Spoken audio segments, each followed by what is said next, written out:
une petite chronique sur Xavier Dolan. Est-ce que toi tu le connais, Jérôme? À part Momia, tu l'as dit tout à l'heure. Je connais bien. Tu m'avais dit, il est là, il est dans ce chapitre ça, effectivement. Donc, Ouais. du coup, j'avais même un visage sur lui, du coup, effectivement, parce que je ne connaissais pas trop son visage. Mommy, je suis resté de marre. Il m'a saoulé le film, mais bon. À mon avis, tout le monde dit que c'est un chef-d'œuvre. J'ai pas vu le reste de sa filmo.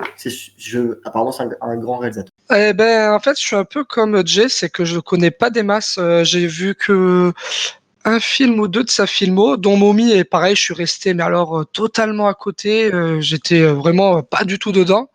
Alors après, il y a une grosse hype en ce moment autour de Xavier Dolan. Hein. Il a vraiment un public à lui, donc on sait un peu de quoi parlent ses films, parce que lui-même a été confronté à certaines choses de son homosexualité, tout ça. Donc on sait que ses films parlent beaucoup de ça. Donc il a une grosse communauté derrière lui. Mais non, je connais pas des masses. Et d'ailleurs, faudrait, comme Jay l'a dit tout à l'heure, il faudrait qu'un jour je me fasse une semaine où tous les soirs j'en regarde un pour essayer de connaître et de comprendre un peu mieux la personne. Okay. Bon, écoute, Romu, toi, je crois savoir que tu aimes plutôt bien. On verra ça après, justement, avec la critique de Mathias Maxime. Donc, j'espère que, monsieur, que je vais vous donner envie de l'aimer. Je pense que tout est possible à qui rêve, ose, travaille et surtout n'abandonne jamais. Tels étaient les mots prononcés par Xavier Dolan lors de la remise du prix du jury pour son film Mommy au Festival de Cannes en 2014. Il est depuis devenu un symbole pour un bon nombre de jeunes cinéphiles aspirant au métier de cinéaste. Il démarre sa carrière à l'âge de 4 ans dans des pubs, puis dans des longs métrages. En 2007, il joue dans le film Martyr de Pascal Laugier, très bon film en passant. Puis, 2 ans plus tard, en 2009, à seulement 20 ans, il est sélectionné à la quinzaine des réalisateurs à Cannes pour son tout premier film J'ai tué ma mère, film qu'il a pu financer en partie grâce à sa jeune carrière. Ce dernier ira même jusqu'à être sélectionné par le Québec aux Oscars dans la catégorie meilleurs films étrangers.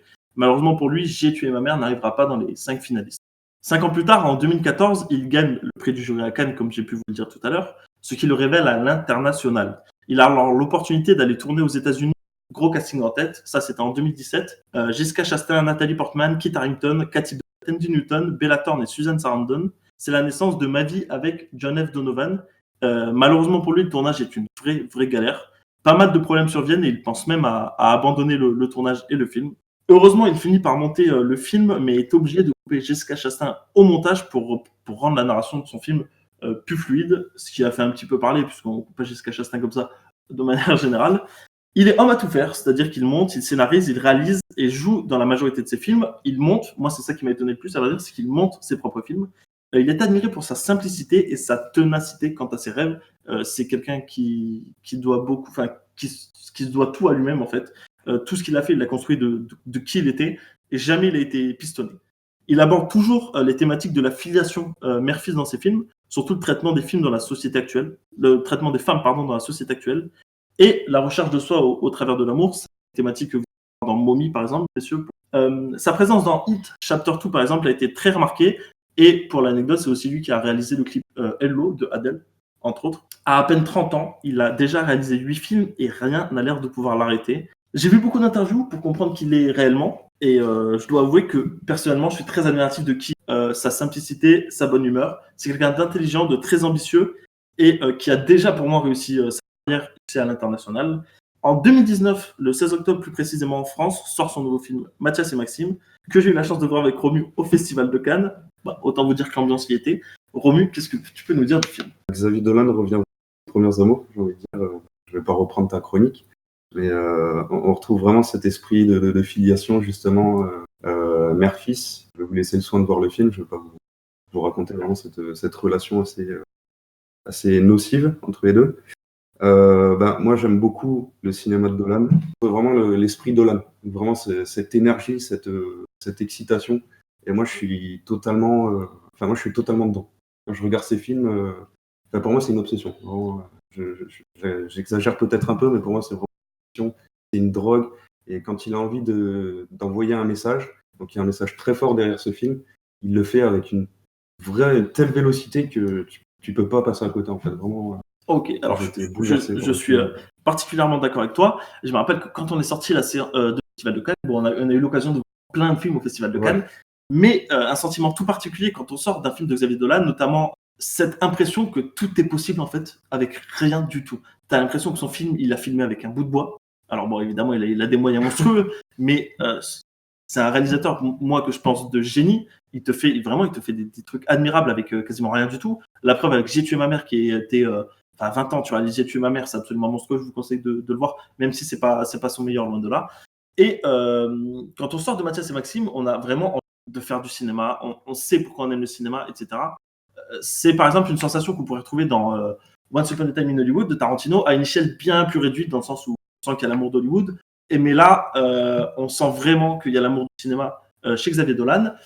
Et avec Mathias et Maxime, il a su revenir un petit peu à ce que dans Ma vie avec John F. Donovan, il aborde quelque chose qui le touchait personnellement, puisque ça racontait l'histoire d'un jeune homme qui va entamer une correspondance avec une star internationale, donc de son époque. Et lui, étant petit, il avait écrit à Leonardo DiCaprio, qui lui avait jamais répondu.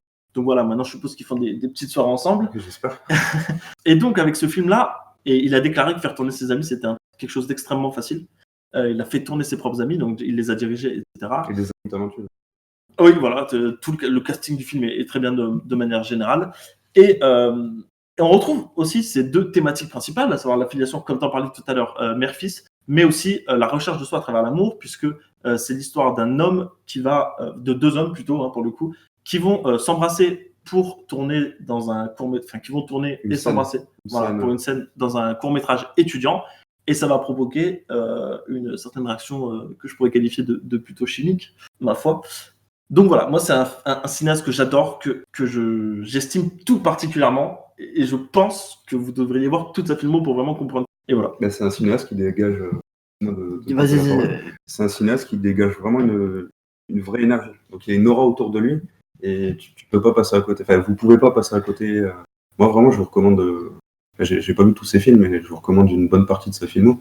C'est un mec qui respecte aussi les femmes. C'est un mec qui se sent plus femme que homme, en fait, dans le sens où, avec son homosexualité, c'est lui qui l'explique, c'est pas moi qui l'invente, le traitement qu'il a reçu, il se sentait plus femme, dans le sens où les femmes aussi galèrent plus de nos jours un peu que les hommes, surtout dans la société telle qu'elle est. C'est pas un scoop. Attends, j'ai un petit truc à dire, et pour aller dans le sens un peu de Jay, ou pour plutôt lui répondre, en fait, déjà, il faut savoir un truc, c'est que pour moi, Anto, il le sait, Romu un petit peu aussi, ça fait plusieurs années que je vais tout le temps au Festival de Cannes et que je squattais pas mal. Et il faut savoir déjà une chose sur Xavier Dolan, c'est que c'est un mec qui fait des photos avec tout le monde. Donc déjà, il a une cote de popularité à Cannes, chez les gens, parce que c'est le mec qui va faire des photos avec tout le monde, il va faire des sourires à tout le monde, il va parler à tout le monde. C'est quelqu'un de très agréable, tu vois, dans la vie, quoi, parce que déjà, quand tu es agréable avec les gens, forcément, après, les gens te le rendent un petit peu. Et après, par exemple, sur Twitter, c'est pas lui qui demande ça, mais il a une grosse communauté gay derrière lui. Il a, par exemple, j'avais vu qu'il avait un truc LGBT à fond qu'il suivait, parce que c'est normal, c'est un réalisateur homosexuel qui passe des messages un peu d'amour, qui protège les femmes. Donc forcément, ça inclut aussi une grosse communauté homosexuelle qui doivent se retrouver dans son message. Donc après, ça vient pas de lui, tu vois, il se sert pas de ça, lui. C'est les gens qui s'identifient à lui plutôt que lui qui dit en gros tous les homos venez avec moi parce que je suis homo. Donc ça, il s'en détache un peu, mais c'est les gens qui viennent vers lui. Et en fait aussi, ce qu'il y a, c'est que la scène qu'il fait dans ça, chapitre 2, c'est la scène d'intro où il est dedans, bah, je suis désolé, c'est la meilleure scène du film. C'est la scène la plus forte du film. C'est la scène qui te donne le plus d'émotions, mais un peu négatives, parce que les mecs, quand ils le jettent par-dessus le pont et tout, mais t'as les nerfs, quoi. Tu te dis, qu'est-ce que c'est ça? Et du coup, mine de rien, sa scène qui joue la scène homophobe, c'est la meilleure scène du film. Et du coup, voilà, ça devient un symbole, en fait, pour la lutte contre l'homophobie, contre voilà, la haine, contre tout ça. Et du coup, il est devenu un peu un symbole malgré lui. Et là, c'est vrai que, par exemple, pour ça, chapitre 2, il s'en a un petit peu servi, du coup. Mais il n'empêche que, voilà, c'est quand même un mec, comme j'ai dit, qui est adorable avec tout le monde. Et forcément, ben, il rallie un petit peu les gens. Et voilà, c'était juste pour te répondre à ça. Moi, la scène du début, justement, de Chat chapitre 2, je sais pas d'où ça sort, mais c'est gratuit, un tabassage. D'un coup, ça fait beaucoup penser, je mets le en parallèle, c'est pas pourquoi. Ouais, mais en même temps, si tu ne le montres pas, est-ce que tu comprends vraiment dans quel genre de film t'es, dans quel genre d'univers t'es, etc. Tu vois. Ouais, bien sûr.